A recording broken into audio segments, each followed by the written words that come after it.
Bună, dragilor, și bine ați venit la previziunile pentru miercuri, 12 august, eclipsă totală de soare în semnul leului, dar este și o zi cu foarte multe aspecte. În primul rând, este ziua lui Mercur, domnul Mercur este prin leu, proaspăt intrat și face tot felul de aspecte. Da? Face și opoziție cu Pluto, face și un trigon cu Neptun și face și un sextil cu Uranus, tăticul lui mai mare. Da? Dar, pe lângă asta, sunt foarte multe aspecte pe cer și evenimentul central este clar eclipsa de soare, care culmea se petrece chiar spre finalul zilei. Da? Asta pentru noi, cei din România sau cei din Europa de Est. Da? E un moment, cum să zic eu, destul de profund pentru toată lumea, mai ales că discutăm despre o eclipsă care ne poate arăta și o altă lume. Da? Este o eclipsă care ne poate arăta faptul că strălucirea uneori, de fapt uneori, mereu, strălucirea vine și cu pietre, da? Și oameni care aruncă cu pietre în persoana care strălucește, dar sunt și oameni care pot da inimioare, da? Că tot suntem aici în mediul online. Și uite, poate să fie un moment în care se întâmplă lucruri, în general în lume, care ne pot face să vedem și o altă parte a vieții. Mai mult decât atât, leul ține de lideri, da? Ține de regalitate, ține de strălucire.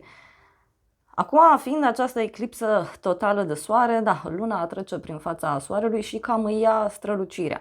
Poate, știu eu, să asistăm pe la tot felul de evenimente care ne duc atenția spre ceea ce contează cu adevărat în viața aceasta și nu neapărat spre ideea de strălucire.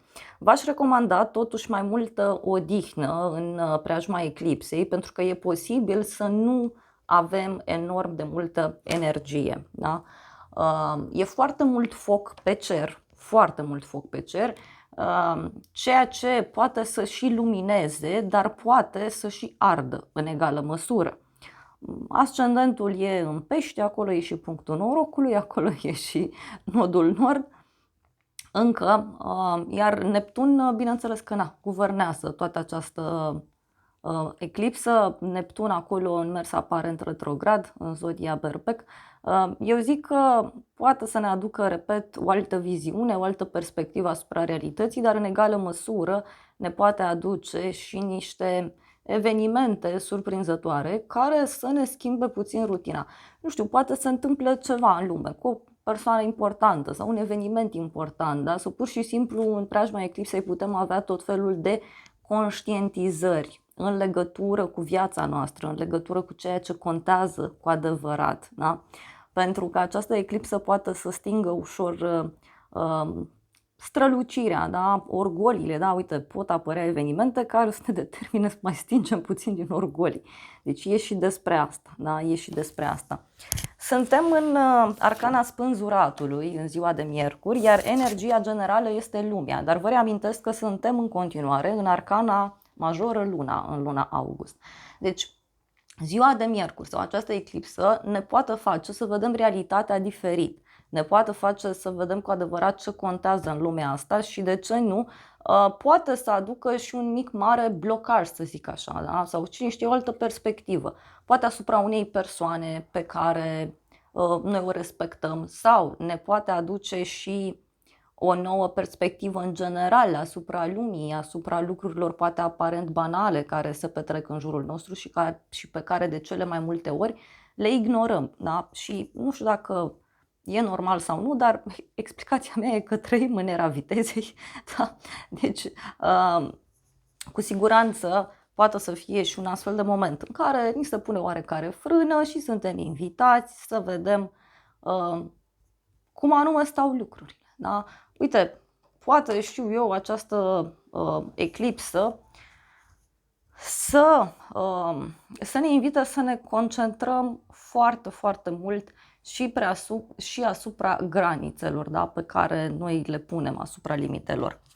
Da, poate să fie și o eclipsă care aduce sacrificii, da, în general în lume sau, repet, tot felul de evenimente care pot aduce mici mari blocaje. Da?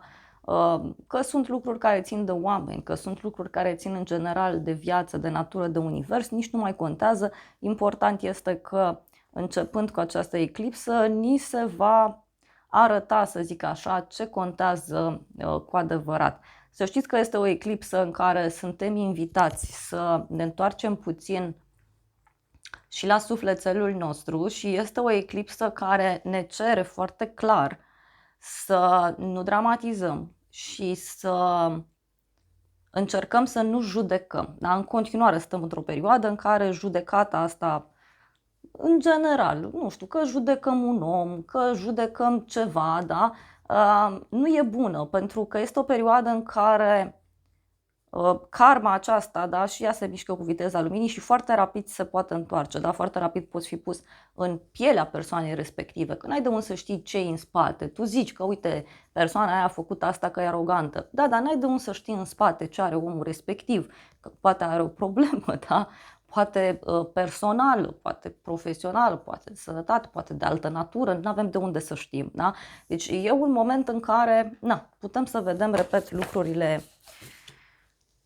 diferit, da? Diferit și cine știe, poate, știu eu, să fie și o eclipsă care, să știți că ne poate aduce foarte multă inspirație tuturor, da? Pe multe domenii.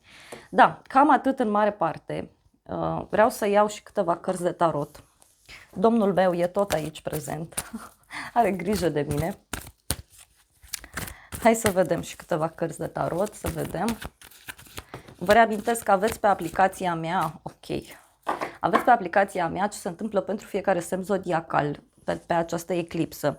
Tot pe aplicație aveți și previziunile pentru această săptămână în care vorbesc pentru fiecare zodie în parte ce se întâmplă în fiecare zi, luăm și cărți de tarot, luăm și cărți oracol, vedem și surpriza și chiar dacă acele previziuni apar premium, le puteți vedea și gratuit, da? Puteți debloca o singură zodie pe zi de la cele premium. Previziunile zilnice pe zodii care sunt în aplicație le puteți vedea de câte ori vreți voi, acceptați, vedeți reclama și după aia vedeți 30 de minute în liniște și pace.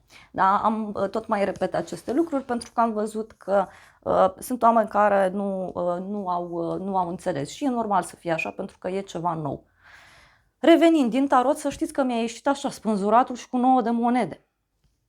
Da, deci eu cred că e clar mesajul de un moment în care se cere să ne concentrăm mai mult asupra lucrurilor care contează cu adevărat în viața aceasta, nu care strălucesc sau știu eu de care spunem noi că ni le dorim. Nu, e despre nevoi, nu e despre dorințe și poate să fie și o zi de miercuri în general, uite, la bază avem diavolul și cu luna, în care putem să pierdem controlul, da? Fie asupra finanțelor, fie asupra lucrurilor în general, dar aici mie mi-arată o energie foarte puternică de încetinire, de blocaj, da?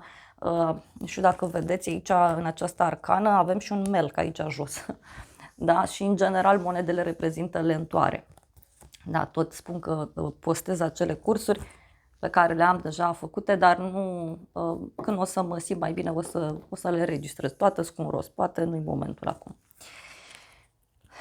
Deci e o zi, repet, sau o eclipsă care ne poate aduce, de ce nu la baza noastră, că până la urmă omul, acum mulți ani, dar până la urmă avea nevoie de lucrurile de bază și e despre a ne întoarce la așa ceva, e despre a încetini, cu sau fără voia noastră. Da? Cu toate că paradoxal suntem în secolul, era vitezei, cum vreți voi să spuneți, e o eclipsă care poate să aducă oarecare încetinire. Da? Bun, dragilor, cam atât în mare parte. Vă invităm pe aplicație să vedeți ce se întâmplă pentru semnul vostru zodiacal de această eclipsă. Aveți previziunile zilnice pe zodii pe care le puteți vedea de câte ori doriți. Aveți și previziuni pentru luna august, partea de tarot, partea de astrologie. Aveți și previziunile pentru această săptămână pe fiecare zodie. Așa că vă invit cu drag. Aveți link în primul comentariu. Apăsați pe link și descărcați aplicația. Da? Și ne vedem acolo. Vă îmbrățișăm cu drag și vă dorim o eclipsă cu revelații cât mai benefice.